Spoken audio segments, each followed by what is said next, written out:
What's going on, you guys? Back again with another video, and today we're going to be discussing how Vivica Fox and Claudia Jordan had a few things to say about the late Kevin Samuels.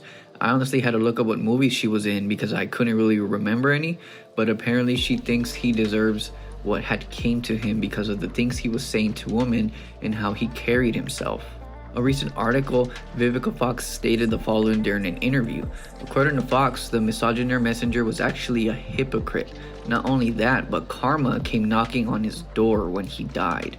She continues to say this man was a hypocrite in my opinion, said Fox, while saying that Kevin Samuels offered healing through nasty ass medicine. He really was. I didn't find anything about him to be healing. He insulted African American women on a consistent basis. To me, he was a shock jock, she added. I hope this is teaching folks a lesson about the karma that you put out, the negativity that you put out in the world, that when karma comes knocking on your door, she might not be so kind. So the fact that he kneeled over real quick and was supposedly with a woman that we don't yet know the nationality, rest in peace, she added with an eyebrow raise. I don't know about you, but I already see a lot of red flags everywhere with this. So let me get this straight. You're telling me he deserved to have died because of what he said? All of a sudden people don't have the right to give their opinion just like you are right now without someone believing death is what they deserve? Just because you don't agree with it doesn't mean others don't.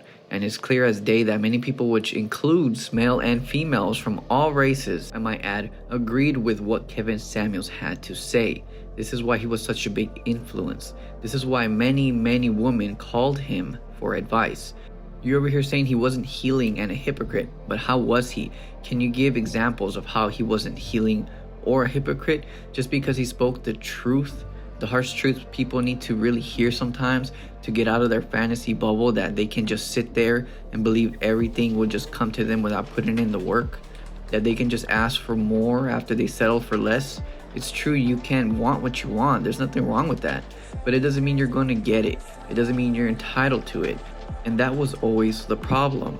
She later scoffed at him, calling him a great catch, and noted that he lived in an apartment despite dabbing himself high value. So she's pretty much just saying if you don't live in a mansion and live the high life, you're not high value. Well, guess what? There can be a high value people who don't want to have all that, who have no care to have all those things. Just because you have it doesn't make you better than anyone else. Look at Keanu Reeves, for example. With a net worth of $360 million, he is the last person you might expect to see on public transportation, wearing basic clothes, lives in a relatively modest home, and is often seen eating his lunch on a park bench. What she also didn't understand is he wasn't only like this to women. He was like this to males and females no matter what race they were. He was an image consultant. That's what they do. Nothing's ever gonna change if you keep sugarcoating shit. Then Claudia Jordan had a few things to say about him.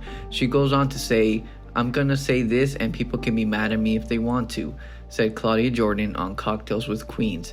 Just because someone passes on, it doesn't mean we can't say anything honest or negative about you. We can't be held accountable for the things that we said while we were alive. And I say this again, you can have your opinion. Nobody's hating on you for what you think. It's fine you disagree with things he said, but why wasn't this addressed when he was alive?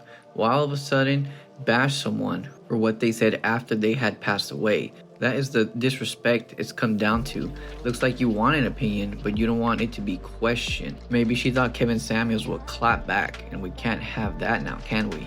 Kind of stuff can just look really grimy if you bring up someone who had passed away and can't really say anything anymore, and now you come out with all this stuff and now you're not afraid to say anything, but when he was alive you had really nothing to say about it. It really doesn't make you look good as a person, and if you're still holding this man accountable even after death, then you better damn well believe that people are going to hold you accountable for what you're saying right now.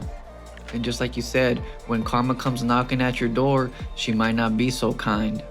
So that's gonna do it for this video. I just wanted to do like a quick overview of this whole subject, and let me know what you guys think down below and if you guys agree or disagree. And until next time, I will see you guys in the next video.